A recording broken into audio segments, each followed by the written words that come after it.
I'm James Kuzno in Vancouver, British Columbia. You're watching ProPix Canada Media. We're going to do a series of videos to help you in recovery when you return to your homes after the fires and some of the safety issues that you need to be aware of. There are some issues that are more prevalent when it comes to pregnant women, people with immune disorders, or lung issues such as asthma, COPD, and so forth, as well as other general safety issues that you want to take into account when you return into whether it's a home or a business after the fires.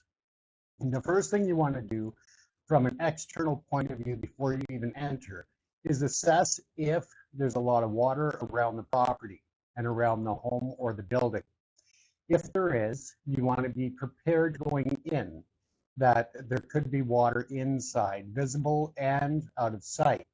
So when the water is dropped from the airplanes, the helicopters, and so forth, it could get into the structure, not only in visible points, but also where you can't see it, such as attics. So it could get in through air vents and such on the ceiling or on the roof of the house and pool up in the ceiling. If you enter into the building, I suggest that you do have your safety hat, some work boots, high visibility vest, and that's in case something does happen. It helps for rescuers to find you quicker, and wear gloves and so forth. Now, first and foremost, if you suspect that there is water on the inside of the structure, you want to ensure that the power is turned off. You can contact your local power company to have it shut off while you go in to do an initial assessment.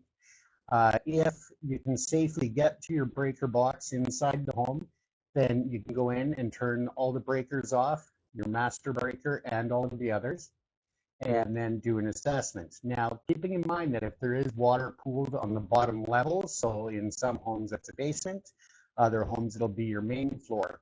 So if there is pooling water, you want to be aware that things that were on counters, shelves, and so forth could have been knocked over with the either the water coming in or through other factors. So you want to be aware that if the water is pooling on the floor and it's murky, you may not be able to see things that you are going to step on. So just be very careful when you do take steps, take them slow, and just make sure that as you move around, you're going gently with your steps. So if you do step on something, you're not going to slide and fall. You're going to be able to move your foot to have a better balance.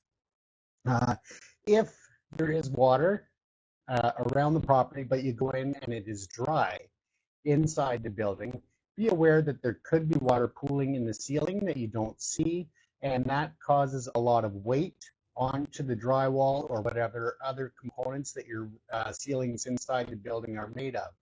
And those can drop at any time given the weight, so you want to be very aware of that. If you do see marks on the ceiling of water lines, so you can usually tell because the ceilings are generally white or an off-white, and they'll start to look brown or a tan color in certain areas or darker.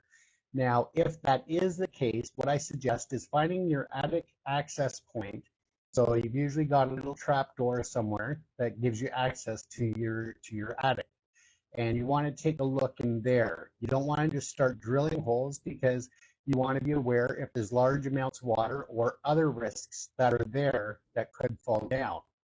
Keeping in mind that during the fires, animals and smaller critters could have gone into your home looking for higher spaces to hide, and this could be a risk as well. You don't want a raccoon falling on you if your ceiling collapses. So you just want to give a cursory look to make sure that it is safe before you drill any escape holes for the water to drain out of the ceiling. Now, with that said, you also want to be aware of airborne particulates.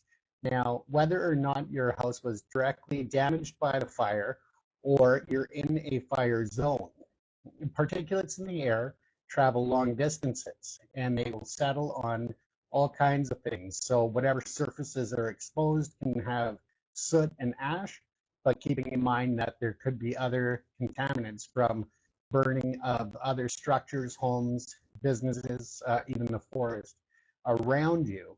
you want to make sure that you wear gloves and wash off all of those things, whether it's dishes and so forth. But wearing a respirator or a mask of some sort to help filter out those contaminants is very important.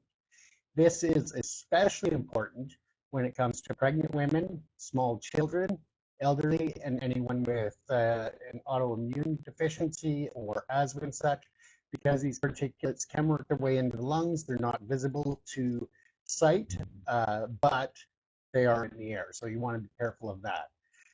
This has been part 1 of this series. There will be a part 2 coming very soon. Please be careful out there. Thoughts and prayers with all of the victims of the wildfires, whether it's in Hawaii, British Columbia, the Northwest Territories, just anywhere in the world. Be safe out there, and we'll have more safety information and tips for you as we move forward. Thank you to Carrie Movers of Vancouver for helping with the information from the book and guideline. If you would like an e-book copy of this, please feel free to email James at carrymovers.com, K-A-R-Y movers.com. We'll send you a free copy of the guidebook, which will help you to stay safe as you go back into your property, your homes, your businesses, and so forth. It's been a terrible, terrible summer when it comes to wildfires and disasters. So we want to be there to help you. Once again, you're watching ProPix Canada Media. I'm James Kuzno in Vancouver, British Columbia. Stay safe and take care, everyone.